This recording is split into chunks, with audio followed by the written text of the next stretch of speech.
Hi guys, Chaffles for Life, episode 36. Today we're making shrimp chaffle sandwiches from a can of shrimp, and it could be any kind of shrimp or any kind of meat actually.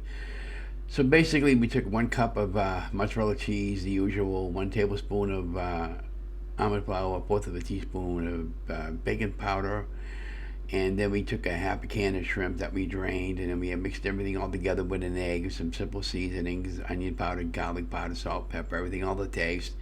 Mixed it all in together, got the chaffles going, and over here I was just showing you that how I was making my chaffle sandwich, and these came out really great. I love these, and I'm sure you'll enjoy them as well. And then I took a half a can of that, by the way, and then mixed it all in with the overall mixture. So let's go right into the video, and don't forget to give me a thumbs up, like, share, and subscribe to my channel. And if you got any more ideas for me to make for chaffles or any other recipes, please let me know to show more.